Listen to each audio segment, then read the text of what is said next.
vamos dar continuidade à aula de segurança do trabalho para o curso de eletrotécnico, onde a gente já abordou, né, a questão dos EPIs, EPC, os tipos de risco, a importância, né, da segurança do trabalho no dia a dia do eletrotécnico, seja ele para a sua condição de serviço, seja ele para a questão da proteção da sua equipe. A gente tem toda uma documentação de trabalho para liberar antes de qualquer atividade, no caso que é a análise preliminar de risco, a APR. Temos também a questão do DDS, temos outras documentações para liberação de elétrica, temos também a questão da sinalização com cones. Sempre quando você for fazer uma manobra na subestação, ver com o bastão, testar a voltagem, se aquela área está energizada ou não. Temos N tipos de EPIs e EPCs para o eletrotécnico, o eletricista, o engenheiro elétrico, para que o mesmo não sofra descargas elétricas e não danifique a sua saúde, seja ele pelo treinamento da NR10, SAP e assim por diante. O acidente sofrido pelo segurado, ainda que for local de horário de trabalho, na execução de ordem ou na realização de serviço sobre a questão da empresa, na prestação espontânea de qualquer serviço ou em si, ou seja, tudo isso ainda é considerado um acidente de trabalho, recapitulando o que a gente viu na aula anterior. Acidente de trajeto. Acidente de trajeto, gente, é aquele que você sai da sua casa trabalho e de trabalho para casa. Mas se você encostar na farmácia e após isso você sair da farmácia e sofrer um acidente, já não é mais acidente de trajeto. Por quê? Porque você parou. Passou na casa do pai, do irmão, na padaria, não é mais considerado um acidente de trajeto. C. Em viagem ao serviço da empresa, é considerado acidente de trajeto. Aqueles acidentes são vistos no percurso da residência casa, trabalho. Aí aqui a gente tem diversos tipos de acidentes que podem acontecer dentro da sua atividade. Um escorregão, uma queda, está exposto a produtos químicos, onde o mesmo não está utilizando luva, nem máscara e nem um óculos de proteção. A questão de respeitar a sinalização, principalmente em chão úmidos, ferramentas, cabos expostos, principalmente cabo energizado, e sempre ter os telefones de emergência dentro desse ambiente de trabalho. Todo e qualquer trabalhador tem que ter acesso aos telefones de emergência, como do SAMU, do hospital mais próximo e das empresas em si que dão manutenção próxima àquela área. O acidente, gente, dentro da parte da elétrica é grande, tanto com óbitos quanto com sequelas, onde a pessoa ela pode sofrer queimaduras que nem essa aqui e vir a óbito automaticamente. Ela pode apenas sofrer uma descarga dessa, ter uma parada cardiorrespiratória, ou então algum tipo de queimadura, ou então aquele impacto que você tem naquela descarga e ser arremessado, ou então você pode propriamente sofrer a descarga e levar uma queda de um poste de 3 metros de altura, 4 metros de altura e vir a óbito, nem tanto pela descarga, mas sim pelo impacto da queda.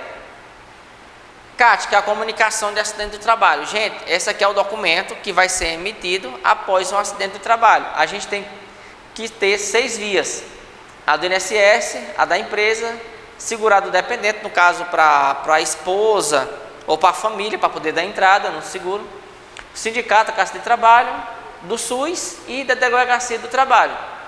Ou seja, tudo isso aqui tem que ser preenchido. No caso de óbito, tem que ser na mesma hora, sem ser preenchida essa CAT, para quem vai ser a parte dos encarregados, que estiver presente na equipe. E se for um acidente só com afastamento, você tem até 24 horas para poder emitir essa CAT. E você tem uma CAT também de reabertura, que é onde você teve um acidentado, ele voltou para trabalhar, você fecha aquela CAT. Mas se ele começar a sentir outras sequelas daquele acidente, você tem como reabrir. Esse aqui é o documento, o comunicado de acidente do trabalho, que ele tem no site do INSS, onde você vai colocar todas as informações presentes do colaborador que sofreu o acidente. Atos inseguros, gente, que nem a gente já falou. Ato inseguro é aquele em que o trabalhador se expõe. É o trabalhador que diz que não tem medo de levar choque, não usa a luva, não quer usar o capacete, não quer usar a bota, não quer usar as travas de segurança. Ou seja, ele está se expondo voluntariamente àquele risco. ele corre o risco de ser demitido por justa causa, esse trabalhador que não quer utilizar o EPI, e no caso, ele tem na ficha de EPI assinado utilizando aquele EPI, e ele sofreu um acidente, por não usar o EPI, a empresa fica resguardada, ou seja, ele pode até perder a vida, mas se ele assinou que pegou o EPI e não usou, a empresa está resguardada e não vai pagar a indenização ao mesmo. São exemplos, né, de fatores ambientais de risco a que o trabalhador está exposto. Exemplo, local de trabalho muito próximo de máquina e equipamento, iluminação inadequada, fornecimento de ferramentas e máquina defeituosa para determinadas atividades. Ou seja, você pegar uma furadeira com defeito, você pegar um alicate, um prensa terminal com defeito, trabalhar em uma área na subestação, onde você não tem uma área de aterramento bacana, não tenha conhecimento de qual área você pode fazer um aterramento, de qual distanciamento pode formar um arco elétrico. Quando o trabalhador, fator pessoal de insegurança, quando o trabalhador executa suas tarefas laborais com má vontade, má condições físicas, sem nenhuma experiência. Ou seja, hoje em dia tem muitas pessoas que vão trabalhar na elétrica sem nenhum tipo de experiência, sem nenhuma prática. Ou seja, num ambiente onde quem é profissional tem um risco gigantesco, imagina quem não tem conhecimento. Quem não sabe o potencial de uma energia, quem não sabe como é que é feita uma formação de um arco elétrico, quem não sabe o que é uma indução, que é uma energia alternada, uma energia contínua. Ou seja, o trabalhador que trabalha embriagado, a chance dele acontecer um acidente, sob efeito de entorpecentes, trabalhador com alguma deficiência física, com problema familiar, algum problema psicológico, ele põe em risco a vida dele e a vida da equipe. APR, gente, como eu falei para vocês anteriormente, é análise preliminar de risco. Toda e qualquer atividade, ela tem que ser feita uma análise preliminar de risco antes dela. Terminou aquela atividade, tem que fazer outra análise preliminar de risco para outra atividade que você for fazer. Ela é feita diariamente e é assinada por todos os trabalhadores, onde você faz o levantamento dos riscos, você expõe esses riscos, expõe as técnicas de combater esses riscos, seja ela pela utilização de EPC, EPI ou a parte de engenharia. Aqui a gente tem um exemplo de uma análise preliminar de risco, onde o mesmo tem a questão do choque elétrico, verificação de ausência de tensão, ausência da incidência de arco, queda de trabalhador e assim por diante. Aqui nessa parte aqui a gente vai botar os equipamentos de proteção. Aqui a gente vai colocar a assinatura de todos os trabalhadores que estejam cientes e presentes e as obrigações legais. Doenças ocupacionais, aqui a gente tem um ditado: o sábio antevê o perigo e protege-se, mas os imprudentes passam a sofrer as consequências. Imprudência em quê? Não ultrapassagem. Imprudência em não amarrar uma escada, em colocar a escada no poste, não amarrar no poste, não sinalizar a escada, não sinalizar o andaime, não desmontar o andaime e empurrar o mesmo e triscar numa rede elétrica. Doenças ocupacionais são doenças relacionadas ao trabalho, gente. Que seja ela relacionada a um câncer, seja ela relacionada a uma hérnia de disco, a perda de visão, perda auditiva, problemas pulmonares, respiratórios. Chega às vezes a demorar mais de 20 anos para que os trabalhadores envolvidos sintam a necessidade de reclamar os sintomas, dificuldades assim, os trabalhos de conscientização e prevenção efetuados pelos profissionais da área de segurança do trabalho, médico e ocupacional, têm um dever de guardar todo e qualquer documento de segurança do trabalho por até 20 anos, porque até 20 anos esse trabalhador pode sofrer algum tipo de perda e vir a reclamar. Foi no século XVI que surgiram as primeiras relações entre trabalho e doença, mas foi apenas em 1700, no século XVIII, que se chamou a atenção para as doenças profissionais, quando Bernardino Ramazzini, médico italiano, publicou o livro Morbis et Diatriba, que é as doenças dos trabalhadores.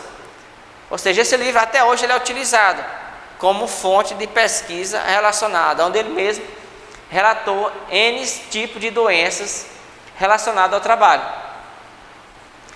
A medicina do trabalho surgiu no século XIX, com a prática da relação da saúde versus o trabalho, onde as pessoas que trabalhavam na mineração tinham os problemas pulmonares, onde o mesmo utilizava máscara, não era feito nenhum tipo de umidificação daquela área para não levantar poeira, e os mesmos não chegavam à sua idade de se aposentar, tinha doenças e morriam antes disso.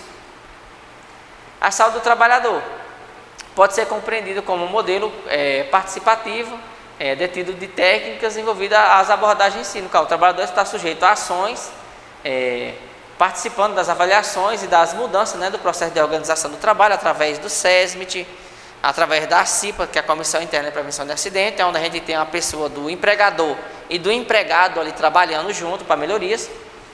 Espaços produtivos são sistemas dinâmicos, questão de homem, tempo, espaço. Epidemiologia, que voltada-se para as questões sanitárias, questão de banheiros químicos, alimentação. Indústria, o conceito de desgaste, representando transformações indesejáveis relacionadas como o trabalho, investigação dos estados biopsicossocial dos trabalhadores em si. São exemplos de medidas de proteção administrativa, ordem de serviço, pareceres, instrumentos e técnicas implantadas pelo SESMIT, que é o Serviço Especializado em Saúde e Medicina do Trabalho. Restrição imposta pelo empregador, a questão dos locais de risco, sinalização, placas dizendo entrada e saída de veículo, não ficar com brincadeira no trabalho, questão de espaços convinados. E a gente tem aqui as medidas de proteção coletiva, que são os EPCs. Temos os exaustores nas cozinhas, redes de proteção, para aquelas redes que a gente coloca para sinalizar, no caso, uma vala, uma valeta. Projeto de enclausulamento acústico de um compressor para evitar o ruído. Proteção de partes móveis de máquina, no caso corrente, da serra, da maquita, uma lixadeira. Proteção de partes móveis de máquina e equipamento. Grades de proteção contra a queda de materiais, no caso que vai trabalhar naqueles andames em alturas, eles colocam aquele monte de telas, aquele monte de rede, para um eventual cair um pedaço de bloco, uma ferramenta ou até um trabalhador e não atinge uma pessoa que vai passando lá embaixo. A gente também tem o EPI, que é o equipamento de proteção individual, que é regido pela NR6 do Ministério do Trabalho e Emprego, que a gente tem desde capacete, bota, luvas, temos também máscara, N tipo de botas, luvas para N tipo de voltagem, temos protetores de ombro para poder não fazer a formação de arco elétrico, temos roupas, uniformes resistentes a fogo, a chama, temos luva de alta tensão, óculos, temos também uniformes RF, cintos de segurança, protetor auricular, tipo plug, ou então tipo concha, capacetes, temos de paraquedista, temos de civil, de elétrica, de mineração. Aí cabe aqui os deveres. Quanto ao EPI, gente, o dever do empregador é fornecer todo o EPI necessário, entendeu? Que a ficha de EPI vai determinar, e essa ficha de EPI vai ser feita em cima do programa de gerenciamento de risco. Aí cabe ao empregador, quanto ao EPI, adquirir de forma gratuita, exigir seu uso, fornecer ao trabalhador somente o aprovado pelo órgão, tem que ter CA, a bota tem que ter CA, o capacete, todos os EPIs têm CA, que é o certificado de aprovação, foram testados. E orientar e treinar o uso, ou seja, todo trabalhador tem que ter um certificado da NR6, que é como usar e como guardar e limpar os EPIs. E cabe ao empregado utilizar apenas para a finalidade destinada, responsabilizar-se pela guarda e conservação. Todo mundo tem seu armário, senão, se você perder ou for extraviado, você vai pagar esse EPI. Comunicar ao empregador qualquer alteração nos impróprios, no caso, a luva está te ferindo, a bota está te ferindo, aquele capacete quebrou a jugular, não está atendendo. E cumprir as determinações do empregador sobre o uso adequado. E nessa disciplina a gente fica por aqui, obrigado e até a próxima.